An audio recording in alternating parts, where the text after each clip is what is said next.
नमस्कार, बहुत बहुत स्वागत है आप सभी का एक बार फिर से आज की बड़ी खबरें और मुख्य समाचारों में, जहां पर हर एक बड़ी खबर को जानेंगे विस्तार से और आप तक पहुंचाएंगे सही सही जानकारी। इन खबरों में शामिल है दोस्तों, राहुल गांधी ने एक बार फिर से मारी है बाजी, एक वोट से पीएम मोदी को हराया है। क्या कुछ खबर है आगे जानते हैं।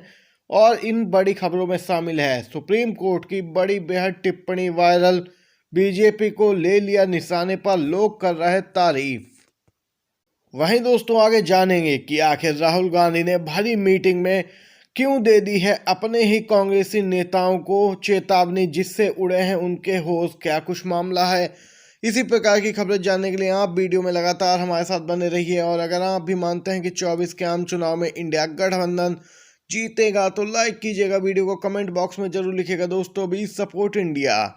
इस समय जो सबसे बड़ी खबर आ रही है वह पहले जानते हैं। दोस्तों सुप्रीम कोर्ट से बिग ब्रेकिंग न्यूज सामने निकल के आ रही है। सुप्रीम कोर्ट ने एक ऐसी टिप्पणी की है कि सीधे तौर पर कहें तो यहाँ पर बीजेपी ही निशाने पर आ गई। दोस्तों सुप्रीम कोर्ट ने टिप्पणी करते हुए अहम बात कही, पहले हमारे पास नेहरू वाजपेयी जैसे महान वक्ता थे, अब नफरत फैलाने वाले तत्व हैं। जी हाँ दोस्तों, सुप्रीम कोर्ट ने नफरती भाषण यानी कि हेट स्पीच देने वाले अराजक तत्वों पर सख्त आपत्ति जताई। कोर्ट ने सवाल किया कि लोग क्यों खुद को काबू में नहीं रखते हैं। कोर्ट ने पूर्व प्रधानमंत्री जवाहरलाल नेहरू और अटल बिहारी वाजपेयी के भाषणों का भी जिक्र किया। शीर्ष कोर्ट ने कहा कि उनके भाषणों को सुनने के लिए दूर दराज के इलाकों से लोग इकट्ठा होते थे। गौरतलब है न्यायमूर्ति के.एफ. जोसेफ और न्यायमूर्ति वी.वी. नागरत्ना की पीठ ने पूर्व प्रधानमंत्रियों की यहाँ पे बात का जिक्र करते हुए सीधे तौर पर कहें तो दोस्तों बीजेपी को ही फटकार लगाई है, क्योंकि बीजेपी के नेता ही इस प्रकार की बयानबाजी करते हैं जिससे माहौल खराब हो।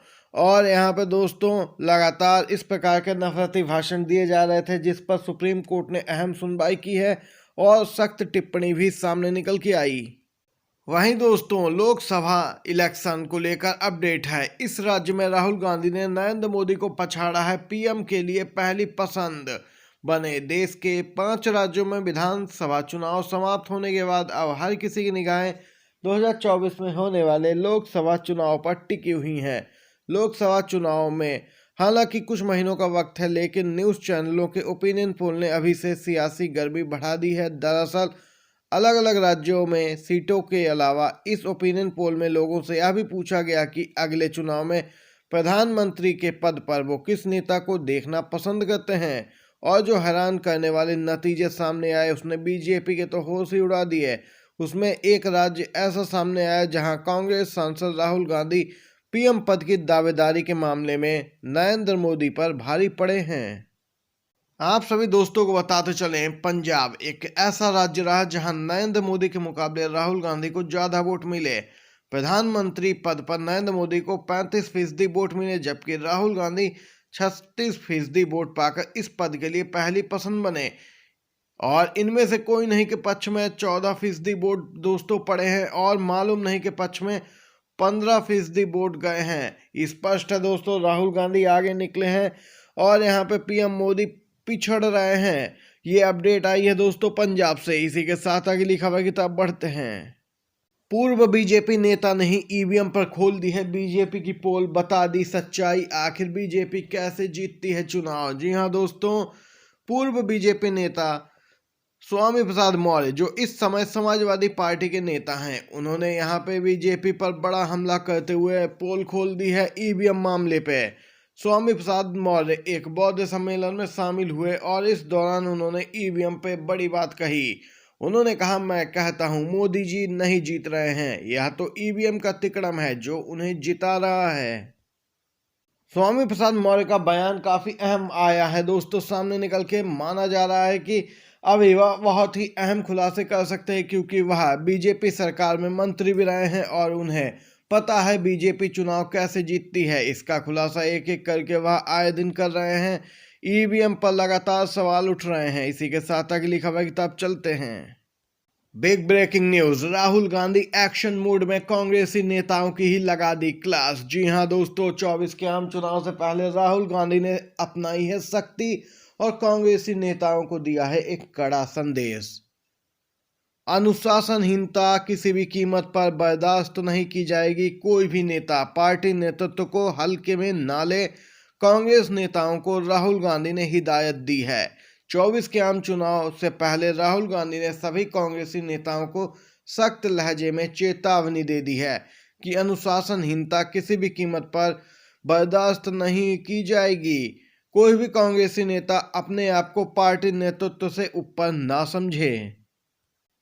दोस्तों, आप सभी को बताते चले, सूत्रों के हवाले से जानकारी है कि पंजाब कांग्रेस की बैठक में राहुल गांधी ने इशारों में नवजोत सिंह सिद्धू को फटकार लगाई है और कहा कि अनुशासनहीनता बर्दाश्त नहीं की जाएगी। कई नेताओं ने सिद्धू की बैठक में शिकायत की, जिस पर राहुल गांधी ने यहां पे दोस्तों स्पष्ट खुली चेतावनी दी है।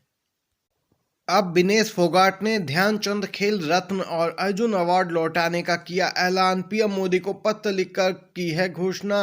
विनेश फोगाट ने पीएम मोदी को लिखे पत्र में कहा कि साक्षी मलिक ने कुश्ती छोड़ दी है और बजरंग पुनिया ने अपना पद्मश्री लौटा दिया है और मैं भी ध्यानचंद खेल रत्न और अर्जुन अवार्ड वापस कर रही हूं। इस हालात में पहुंचाने के लिए ताकतवर का यहाँ पे ब्रजभूषण आदि का जिक्र किया और धन्यवाद दोस्तों तंज भरे लहजे में कहा है। ये अपडेट निकल के आई। दूसरी तरफ दोस्तों सूत्रों के हवाले से एक अपडेट आ रही है। उत्तर प्रदेश में इंडिया गठबंधन का सीट का बंटवारा कुछ इस प्रकार हो सकता है। जो सूत्रों ने जानकारी दी है, लगभग 60 सीटों पर समाजवादी पार्टी चुनाव लड़ सकती है। 10 सीटें कांग्रेस के हिस्से में चुनाव लड़ने को दी जा सकती हैं।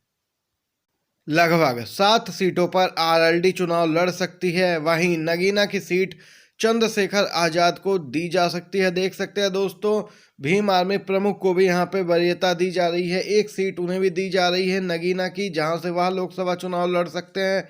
ये अपडेट निकल के आई है दोस्तों। एक और खबर आ रही है, जनता दल यूनाइटेड बिहार की पार्टी में दोस्तों 29 दिसंबर को राष्ट्रीय कार्यकारिणी की बैठक। नीतीश कुमार ले सकते हैं बड़े फैसले, देंगे चुनाव जीतने का भी मंत्र। दोस्तों, इस बीच बैठक को लेकर चर्चा का दौर जारी है, जिसमें कहा जा रहा है कि जेडीयू के राष्ट्रीय अध्यक्ष लल्लन सिंह बैठक के पूर्व या बैठक के दौरान ही इस्तीफा दे सकते हैं। हालांकि पार्टी ने इसे साफ तौर पे कुछ तो कहा नहीं है, लेकिन चर्चाएं इसी पर जोर दे रही हैं। लेकिन इस्तीफों की चर्चा अभी भी जारी है दोस्तों। नीतीश कुमार इस बैठक में बड़े फैसले ले सकते हैं और चुनाव जीतने का मंत्र भी देंगे पार्टी कार्यकर्ताओं को।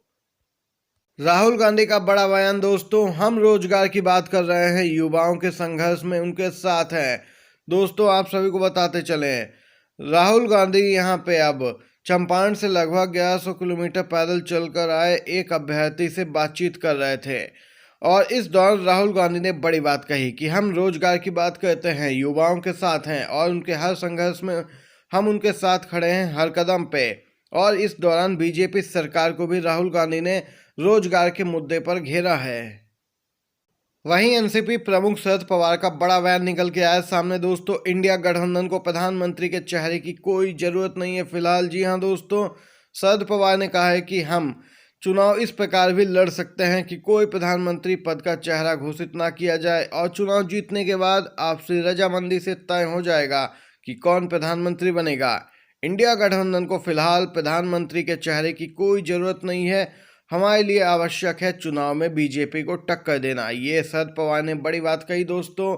आज की मुख्य खबरें थी, बड़ी खबरें आप तक पहुंचाई हैं। वीडियो पसंद आया हो आपको तो लाइक कीजिएगा, चैनल पर नए हैं तो सब्सक्राइब कीजिएगा, जिससे कि बड़ी खबरें आप तक पहले पहुंचें। आपका बहुत बहुत धन्यवाद।